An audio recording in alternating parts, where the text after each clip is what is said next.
नमस्कार, national state TV देख रहे हैं आप और आपके साथ मैं हूं नकुल चतुर्वेदी। आज जो मेरे साथ स्टूडियो में मौजूद है वो किसी पहचान के मोहताज नहीं है। उत्तर प्रदेश में उनके लाखों कार्यकर्ता हैं, उत्तर प्रदेश में उनके लाखों समर्थक हैं और अगर उत्तर प्रदेश से बाहर की बात की जाए तो उनके लाखों समर्थक और दोस्त अलग अलग राज्यों में पाए जाते हैं। इनका नाम है अमित जानी। अमित जानी उत्तर प्रदेश नवनिर्माण सेना के अध्यक्ष हैं और अब आज जब हमने इन्हें स्टूडियो में आमंत्रित किया है तो कुछ अलग मुद्दों पर बात करने के लिए आमंत्रित किया है। अमित जी, बहुत बहुत स्वागत है आपका। धन्यवाद आपने बुलाया। तो आज अमित जानी को स्टूडियो बुलाने की वजह जो थी वो बहुत मजबूती वाली वजह थी कि अमित जानी कह रहे हैं कि वो संन्यास लेने जा रहे हैं। ये कह रहे हैं कि संन्यास लेकर अब सारी संपत्ति को छोड़ देंगे, करोड़ों की कंपनियों को छोड़ देंगे और उसके बाद ये संन्यास की ओर अग्रसर हो जाएंगे। आप किस तरीके का संन्यास लेने जा रहे हैं, अपने कार्यकर्ताओं को बीच मझधार में क्यों छोड़कर जा रहे हैं और वो जो तमाम जो शेयर धारक है जो इनकी कंपनीज में जुड़े हुए हैं उन तमाम लोगों का क्या होगा, आज इन्हीं मुद्दों पर अमित जानी से सवालात होंगे। अमित जी, बाबा बनने की तैयारी कर ली आपने? अब क्या दाढ़ी वाड़ी बड़ी हो जाएगी, बाल उतार लेंगे आप और चोटी रख लेंगे, क्या तैयारी चल रही है आपकी? देखिए, मेरी नजर में संन्यास का अर्थ ये नहीं है कि हम दाढ़ी बढ़ा लें या बाल कटवा लें। वो सबका अपना अपना स्टाइल है। मैं जैसा हूं, जैसा दिखता हूं वैसा ही रहूंगा। संन्यास से मेरा तात्पर्य है कि साधना जो मुझे करनी है, सुबह उठ के 4 बजे उठ के गंगा स्नान करना है, उसके बाद जो रुद्राष्टाध्याय का पाठ करना है, गणानान्त्वा गणपति गुण गवामहे, प्रियनान्ता प्रियपति गुण गवामहे, निधिनान्ता निधिपति गुण गवामहे, शिव संकल्पमस्तु तक, या मुझे जो रुद्राभिषेक करना है, रुद्राष्टाध्याय के बाद रुद्राष्टक का पाठ करना है, नमामि ईशान निर्वाण रूपम विभम व्यापकम ब्रह्म वेद स्वरूपम, या मुझे तांडव पढ़ना है सुबह 5 बजे ब्रह्म मुहूर्त में, जटाटवी गलत जल प्रवाह पावित स्थले गले विलंब विलंबिता भुजंग तुल्य मालिका। उसके लिए अनुकूल स्थान की आवश्यकता है। और जब मैं बिजनेस करता हूं तो आज मुंबई हूं, कल चेन्नई हूं, परसों विजयवाड़ा हूं, नरसों हरिद्वार हूं, कभी किसी शहर में कभी किसी शहर में, होटलों में रुकना होता है। होटलों के कमरे कैसे हैं आजकल सबको पता है, होटल किस यूज में इस्तेमाल होते हैं सबको पता है। तो मुझे लगता है कि जो आभा मंडल प्रभा मंडल का शुद्धिकरण होना चाहिए, जहां आप रुके वहां का जो वातावरण होना चाहिए वो बहुत पवित्र और आध्यात्मिक होना चाहिए। तो मैं व्यापार की वजह से पूरे भारत का भ्रमण करता हूं। मैं उस व्यस्तता से मुक्ति चाहता हूं और अपने धाम में रह के मैं सुबह गंगा स्नान करना चाहता हूं, प्रतिदिन रुद्राष्टाध्याय करना चाहता हूं। मैं सब जो करोड़ों की संपत्ति आपने अर्जित की, आप कह रहे हैं आप पूजा पाठ करने लग जाएंगे। आप आजकल देखिए, आपने बताया कि आपका दौरे चलते रहते हैं, आप कभी नागपुर गए, बिजनेस डीलिंग हो रही है, कहीं जा रहे हैं, तो जब आप बाबा बन जाएंगे और पूजा पाठ में ही पूरा दिन देंगे, आपने 3-4 मंत्र तो वैसे ही बता दिए, आपने कह दिया कि 4-5 मंत्र आप पढ़ेंगे और पूरे दिन मंत्री पढ़ते रहेंगे, जो आपके शेयर धारक वो बेचारे बैठे रह जाएंगे और जो करोड़ों की संपत्ति है वो कहा जाएगी। नहीं, जो मेरी कंपनीज हैं जो मैंने बनाई है पूरी जिम्मेदारी के साथ, जी, पब्लिक लिमिटेड है, प्राइवेट लिमिटेड है, उनका डायरेक्टर पद में छोड़ूंगा, लेकिन वो सुचारू रूप से चलती रहेंगी, मेरे बिना चलती रहेंगी। मतलब मैं अपने आप को, अपनी आत्मा को, अपने शरीर को वहां से मुक्त करके, जहां मोह है, माया है, पैसा है, लग्जरी पेज 3 की लाइफ है। अब जैसे मैं आपको बताता हूं मेरी पीड़ा क्या है। मेरी पीड़ा ये है कि जब बिजनेस डील में जाते हैं, बिजनेस मीटिंग्स करते हैं, तमाम पार्टीज में जाते हैं, तो वहां हमें कई बार ऐसा भी कुछ खा पीना पड़ता है जो इच्छा नहीं है, नहीं खाना चाहिए व्यक्ति को। कम से कम एक सनातन धर्म में पैदा हुए व्यक्ति को नहीं खाना चाहिए, वो भी सेवन करना पड़ता है। बाहर रहने की वजह ही सिगरेट पीनी शुरू की थी। मतलब मैं छुपा नहीं रहा हूं इस बात को, मैं हिपोक्रेट नहीं हूं। तो कभी कभी जो हम सिगरेट पी लेते हैं वो बाहर से ही तो लगी है। तो अध्यात्म जो है, हाँ, बाहर की जो तो तमाम दुर्व्यसन पैदा करती है ये लग्जरी लाइफ है। तो लग्जरी लाइफ को छोड़ने का प्रयास है और वो समय, इसमें समय का ही दोष है, क्योंकि समय तो उतना ही है। रात्रि में मुझे 2 बजे 3 बजे तक मैं काम कर रहा हूं। अगर मैं 3 बजे सोऊंगा तो क्या 4 बजे ब्रह्म मुहूर्त में उठ के गंगा स्नान कर सकता हूँ? तो क्या मैं रुद्राष्टाध्याय कर सकता हूँ, रुद्राष्टक कर सकता हूँ, सीतांड कर सकता हूँ, क्या सप्तशती का पाठ कर सकता हूँ? क्या उसके बाद में दुर्गा का पढ़ सकता हूँ, सहस्त्र नाम पढ़ सकता हूँ? क्या मैं कुंजिका स्त्रोत का पाठ कर सकता हूं? तो मैं चाहता हूं मैं प्रतिदिन यज्ञ करूं, प्रतिदिन जप करूं, ओम नमः शिवाय, ओम नमः शिवाय, ओम ह्रीं क्लीं चामुंडाय विचय, ओम लिंग बगलामुखी सर्वदुष्टानां वाचम मुखम पदम स्तंभे जिव्याम किले बुद्धि विनाश हिलिमं स्वाहा। वो नहीं कर पा रहा हूं। तो मैं अपने आप को वहां से निकाल के, जिधर सिर्फ पैसा हो सकता है, उधर वैभव हो सकता है, लेकिन आध्यात्मिक शांति जो है, शक्ति का अर्जन करना, ईश्वर से मिलन। और वैसे भी आप 1000 लोगों से मिलिए, जब आप किसी से मिलेंगे, दोबारा मिलेंगे तो आपकी वैल्यू कम हो जाएगी, तिबारा मिलेंगे आपकी वैल्यू कम हो जाएगी, रिश्तेदारों से, दोस्तों से, मित्रों से जितनी बार आप ज्यादा मिलेंगे आपकी पूंछ उतनी कम हो जाएगी। लेकिन ईश्वर से आप जितनी ज्यादा बार मिलेंगे आपकी पूंछ उतनी बढ़ती जाएगी। यही सच्चाई है धरती की। तो ठीक है, अब चलिए आप ईश्वर के करीब जा रहे हैं, अच्छी बात है, अब जाना चाहिए। आज के टाइम में हमारे सनातन में लिखा भी है कि आप ईश्वर के करीब रहेंगे तो स्वस्थ भी रहेंगे और सामाजिक जीवन भी अच्छे तरीके से चलेगा। लेकिन उत्तराधिकारी संपत्ति है भाई, बड़ी है, करोड़ों की संपत्ति। आपने सोशल मीडिया पर लिखा, फेसबुक पर, कि हाँ भाई आप संन्यास लेने जा रहे हैं, तो बहुत सारे सवाल उठ रहे हैं वहाँ पे, बहुत सारे लोग पूछ रहे हैं। उत्तराधिकारी के बारे में भी सवाल उठ रहा है। मेरी पत्नी है उत्तराधिकारी आपकी पत्नी? मेरी पत्नी है, मेरा बेटा है, मेरी बेटी है, मेरा भाई है, मेरी बहनें हैं, मेरे पिता हैं, और वो दोस्त मेरे जिन्होंने सारी जिंदगी मेरे साथ संघर्ष किया है, उन लोगों को मैंने अपनी कंपनी में डायरेक्टर बनाया है, शेयर होल्डर बनाया है। उन लोगों को मैंने अपनी तरफ से शेयर रखा हुआ है। वही सब संभालेंगे। मैं कोई अनाथ थोड़ी हूं कि भाई संपत्ति का क्या होगा, तुम भी चले गए तो इबादत करेगा कौन। अरे हम नहीं रहेंगे, कंपनी चलेगी, जैसे चल रही वैसे चल रही। और अगर मार्गदर्शन की उन्हें आवश्यकता पड़ेगी तो बिना लोभ और बिना स्वार्थ के, बिना लाभ हानि के गणित के, चूंकि हमें तजर्बा है, तो हम उन्हें मार्गदर्शन कर देंगे दूर से, बिना छुए। ठीक है, लग्जरी लाइफ जो आप जी रहे हैं भाई, गाड़ियों का शौक आप में है? गाड़ी का शौक तो है। आप इधर उधर घूमने का शौक है भाई, दुनिया भर की जो आजकल चीजें करते हैं वीआईपी लोग, वो आपको करने के शौक है, तो इन सब का क्या होगा? फिर तो आपको भगवा धारण करना पड़ेगा। गाड़ियां तो रहेंगी, है ना? अब गंगा जी नहाने जाएंगे जब धाम से, तो पैदल जाइए ना। जब तो पैदल जाएंगे तो फिर पूरा दिन जाने आने में गुजर जाएगा। हर की पैड़ी तो दूर है, तो पता चला 4 घंटे जाने में लग गए, 4 घंटे आने में लग गए।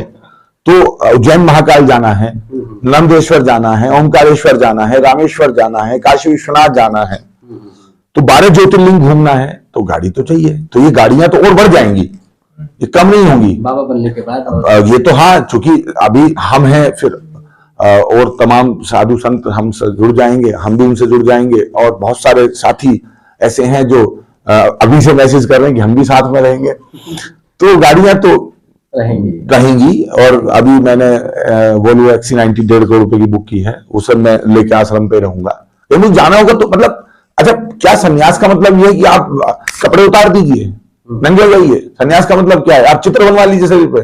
सन्यास का मतलब क्या? भभूत लपेट लीजिए। सन्यास का मतलब क्या? पैर तक बाल कर लीजिए, सिर के बाल बढ़ा के। क्या मतलब? कोई पैरामीटर है सन्यास का? कोई तरीका है? ये सब पद्धतियां हो सकती हैं, ये सब आपकी फैंटेसी हो सकती है, ये आपके तरीके हो सकते हैं, ये आपकी पसंद नापसंद पर निर्भर करता है। मेरे लिए सन्यास का मतलब है कि तमाम दुनिया को एक तरफ छोड़ के, वो जो क्षणिक है, तुच्छ है, वो जो सैंबर के फूल की तरह है, जिसका कोई मतलब नहीं है, कागजी, उसको छोड़ के सब कुछ पा लेना। कुछ लोग कह रहे हैं कि सब कुछ छोड़ रहे हैं, मैं कह रहा हूं सब कुछ नहीं छोड़ रहा हूं, सब कुछ पाना चाहता हूं, कुछ छोड़ रहा हूं। जो क्षणिक है, तुच्छ है, जो शाश्वत नहीं है, नश्वर है, उसको छोड़ के शाश्वतता का बोध करना चाहता हूं। और जब जब मैंने विपස්සना की है, मुझ पर 40 से ज्यादा मुकदमे रहे, मैं 4-4, 6-6 महीने कंटिन्यू जेल में रहा। 5 साल मेरा जीवन जेल में गुजरा है। गैंगस्टर लगी, गुंडा एक्ट लगी, चिल्लाबदर हुआ, कितनी बार जो है फर्जी इल्जाम लगे, अपहरण के मुकदमे लगे, तो मुझे बहुत दूर जाना पड़ा। और जब मैं दूर गया तो मैंने 6 महीने 8 महीने फोन इस्तेमाल कर नहीं सकते थे, क्योंकि पुलिस का नेटवर्क था, डर भी था, और मुनासिब भी नहीं है। जब आप बच रहे हैं, कोर्ट से आप रेमेडी लेना चाहते हैं और कोर्ट ने डेट दी 3 महीने, 3 महीने तो आप कहीं रुकेंगे। तो उस समय ध्यान में रहता था, तो ध्यान करता था, तो मुझे लगता था कि यही सच है। और उससे मैंने बहुत शक्तियां अर्जित की। ये जो मेरे पास है, ये मैंने स्वयं अर्जित किया है, ये मुझे विरासत में नहीं मिला। मेरे पिता तो एक साधारण से शॉपकीपर थे, मर्चेंट, किराना मर्चेंट की उनकी शॉप थी। तो मैंने इन शक्तियों से सब अर्जित किया है। ये शक्तियां जो हैं, आध्यात्मिक शक्तियां, इन्होंने मुझे बहुत ताकत दी है। तो मैं चाहता हूं कि जहां से मुझे मिला है वहीं लौट जाऊं। मैं एहसान फरामोश नहीं हूं कि कहीं से मिलाओ फिर आप उनको ही भूल जाओ, देने वाले को भूल जाओ। तो सीधा आध्यात्मिक। तन मन धन सब कुछ है तेरा, तेरा तुझको अर्पण क्या लागे मेरा। अब वही 10 करोड़ की लायबिलिटी की बात आपने लिखी है। 10 करोड़ की लायबिलिटी है, इस लायबिलिटी का क्या होगा आप बता रहे हैं, किसकी है ये, कौन है और किसके? थोड़ी बैंक की है लायबिलिटी, बाकी में जो शेयर होल्डर हैं, हमारे शेयर धारक हैं, उनका जो निवेश हमारे पास है, मैं उसको भी लायबिलिटी समझता हूं। वैसे तो उसको निवेश कहा जाता है, अकाउंट की लैंग्वेज में तो उसको लायबिलिटी नहीं कहते, लेकिन मैं तो उसको भी, जो हमारे शेयर होल्डर हैं उनका जो पैसा हमारी कंपनी में लगा हुआ है, उसको भी लायबिलिटी समझता हूं। कुछ लोन एंट्रीज हैं, जैसे कोविड के बाद हम थोड़ा अप डाउन हुआ कंपनी को, तो हमने अपने मित्रों से कहा, तो उन्होंने हमारे अकाउंट में किसी ने 1 करोड़, किसी ने 2 करोड़, किसी ने 3 करोड़, किसी ने 50 लाख, किसी ने 4 करोड़, इस तरह से जो एंट्रीज दी, तो उनको भी मैं लायबिलिटी समझता हूं।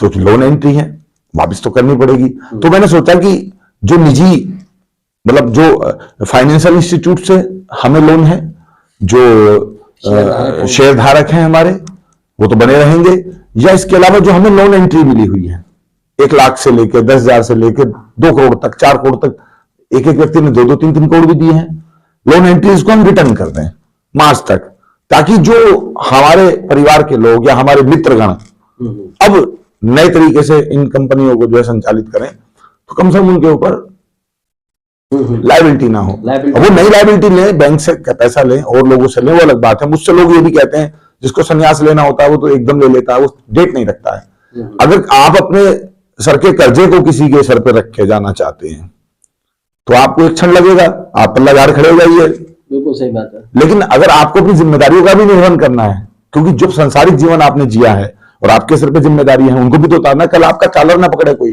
कल कोई ये ना कहे कि चले गए पूजा करने और हमारा पैसा दिया नहीं। अमित जी, उत्तर प्रदेश नवनिर्माण सेना के आपके बहुत सारे कार्यकर्ता हैं, बहुत सारे लोगों को आपने हिंदू युवा वाहिनी से भी आमंत्रित किया था जब उसे भंग किया जा रहा था। अब सबको आपने बुला लिया और आप आध्यात्म की दुनिया में बैठेंगे, तो यूपीएनएस को कौन संभालेगा? उत्तर प्रदेश नवनिर्माण सेना को चलाने में भी ये बाधक बनी हुई है कंपनियां। मैंने कहा ना, जो समय मुझे बस्ती, बलरामपुर, श्रावस्ती, सुल्तानपुर, रायबरेली, अमेठी को देना है, जो समय मुझे आजमगढ़, जौनपुर को देना है, प्रतापगढ़ को देना है, प्रयागराज को देना है, अयोध्या को देना है, वो समय मेरा कहां जा रहा है? बिजनेस मीटिंग्स में। कार्यकर्ताओं के में हाथ ही नहीं आ रहा है, साथियों के हाथ ही नहीं आ रहा है। पूछते कहां हूं, मैं कहता हूं सूरत, पूछते कहां हूं, मैं कहता हूं अहमदाबाद। होना चाहिए मुझे उनके यहां, हूं मैं कहीं और। अब जब इन कंपनियों से मुझे मुक्ति मिलेगी, तो उत्तर प्रदेश नवनिर्माण सेना को मैं और 1000 गुना ताकत के साथ चलाऊंगा। तो जो समय मुझे उनको देना है अपने कार्यकर्ताओं, वो समय आज कहीं और जा रहा है पैसे के चक्कर में। तो फिर मैं आध्यात्मिक शक्ति अर्जित करूंगा धाम से, अपनी साधना से, और फिर उसका जो उसे खर्च करूंगा, वो करूंगा कार्यकर्ताओं की और हिंदुओं की सुरक्षा में।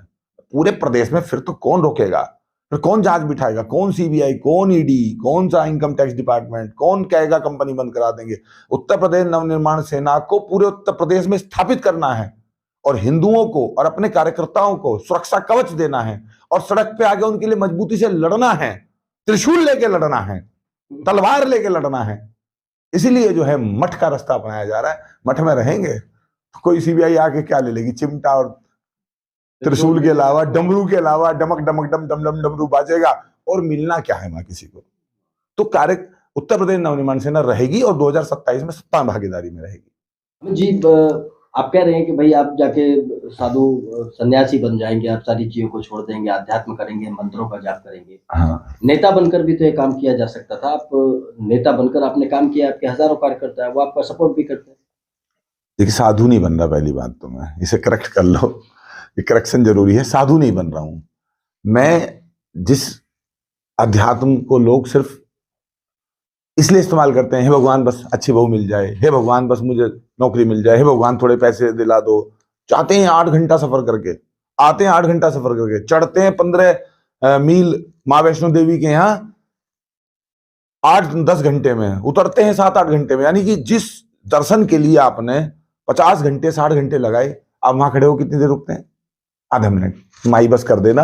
और उसमें भी ध्यान कम लगाते हैं, माई के चरणों में सेल्फी ज्यादा खींचते हैं कि मैं आज वैष्णो देवी दरबार में आया हूं, मैं आज यहां चढ़ रहा हूं।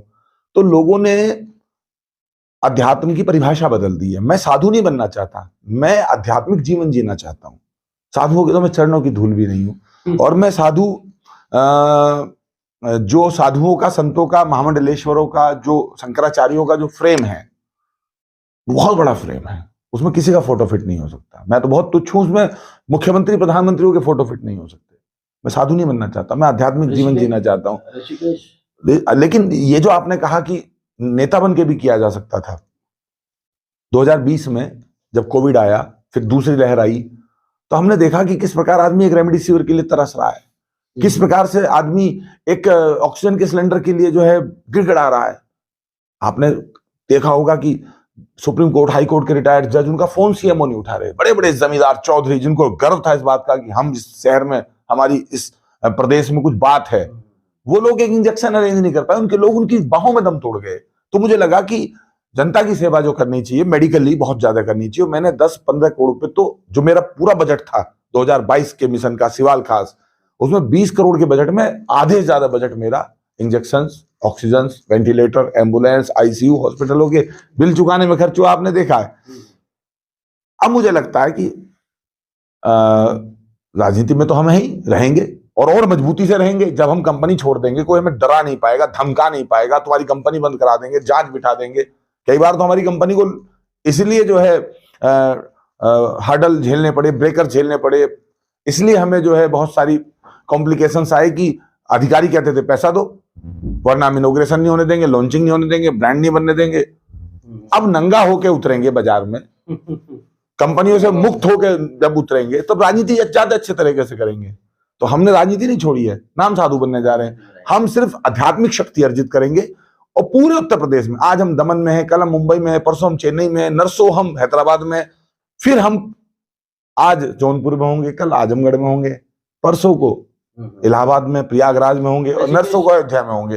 तो इस तरह पूरे कार्यकर्ता, आज हमें कार्यकर्ताओं के बीच में होना चाहिए, लेकिन हम व्यापार की वजह से नहीं हो रहे। उन पार्टीज में है जो हमारे अपने लोग नहीं है, जो सिर्फ मतलब के लिए मिल रहे हैं। व्यापार में तो बाप बढ़ाना, भैया भैया सबसे बड़ा रुपया, और ये हमारे लाखों कार्यकर्ता हैं, हजारों दोस्त हैं, इन्हें हम समय नहीं दे पा रहे। तो इनको समय देना जरूरी है, इसलिए भी हम इससे मुक्ति चाहते हैं।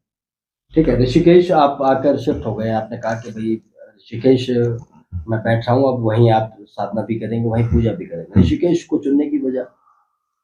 ऋषियों का देश है ऋषिकेश, माँ गंगा का पवित्र धाम है। हरिद्वार से पहले, हर की पैड़ी से पहले गंगा जो है ऋषिकेश से होके गुजरती है, नीलकंठ महादेव की धरती है। मुझे बहुत अच्छा लगता है, मेरा भावनात्मक लगाव है, जुड़ाव है, और भी कई वजह हैं। मैंने मई 2022 में आश्रम की स्थापना की थी, श्री ज्योतिर्लिंगेश्वर बगलामुखी धाम। वहां काफी साधु संत आए रहे, आज भी 15-20 कमरे हैं, कोई आता रहता है, सब आना जाना रहना सब मुफ्त है, खाना प्रसाद वहां 24 घंटे व्यवस्था रहती है। तो मुझे लगता है कि जितना करना चाहिए उस आश्रम से लोगों के लिए, उतना नहीं हो पा रहा है। पीछे से स्टाफ नहीं कर पाता, जो वहां पे सेवादार है वो नहीं कर पाते। तो मैं सोचता हूँ मैं स्वयं सेवा करूं, सेवा भाव है। ऋषिकेश से अच्छी और क्या जगह होगी। जैसे कोई कहता चाह नहीं मैं सुरबाला के गहनों में उठा जाऊं, पुष्प की अभिलाषा है।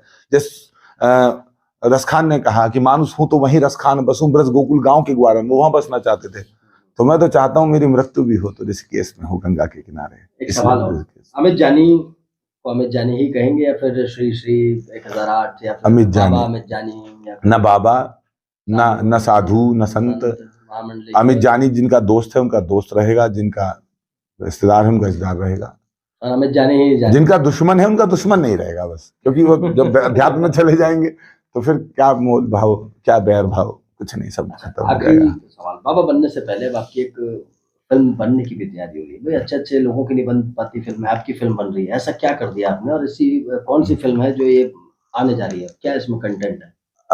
आश्रम 2 जिन्होंने लिखी है, मासूम साहब, उन्होंने मुझे कहा कि मैं आपके जीवन से बड़ा प्रभावित हूँ। राज आशु जो म्यूजिक डायरेक्टर हैं बॉलीवुड में, उन्होंने कहा कि आपका जो जीवन है बड़े कॉम्प्लिकेशंस हैं, बहुत उसमें एक्शन भी है, इमोशन भी है, और आपका एक्सीडेंट हुआ, वो मूर्ति वाला मामला, एक कितनी आपने जो है जेएनयू वाली घटना, आपकी निडरता, तो ये कंटेंट है।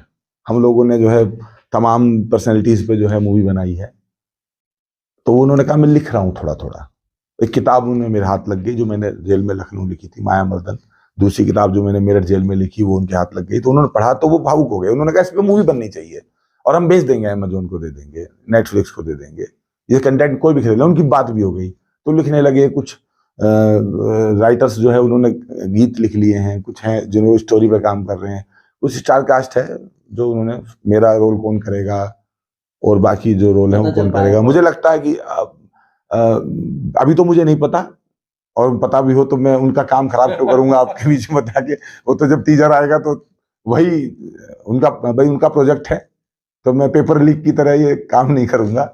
लेकिन हाँ, ये है कि 2024 के लास्ट तक टीजर आएगा और 2025 में जानी करके कोई टाइटल जो भी उन्होंने रखा होगा मूवी आएगी। चलिए बहुत बहुत ये एक्चुअली वेब सीरीज है 8 एपिसोड की। 8 एपिसोड की वेब सीरीज है। जी जी। चलिए बहुत बहुत शुभकामनाएं हमको अमित जी, और हमारे साथ जुड़ने के लिए, स्टूडियो में आने के लिए और इन तमाम सवालों का जवाब देने के लिए बहुत बहुत धन्यवाद। मेरे साथ थे अमित जानी। बाबा नहीं बनने जा रहे हैं, ये इन्होंने साफ कर दिया है। ना कोई कंपनी बेचने जा रहे हैं, ये भी साफ कर दिया है। ना किसी साधु की तरह वो महामंडलेश्वर या फिर श्री श्री 1008 अपने नाम के आगे लिखवाने जा रहे हैं। हमें जानी सिर्फ आध्यात्म की ओर जा रहे हैं, और आध्यात्म की ओर जाने के बाद जो कुछ भी वो करेंगे वो आपके सामने होगा। फिलहाल नेशनल स्टेट टीवी के इस खास एपिसोड में इतना ही। आप देखते रहिए नेशनल स्टेट टीवी।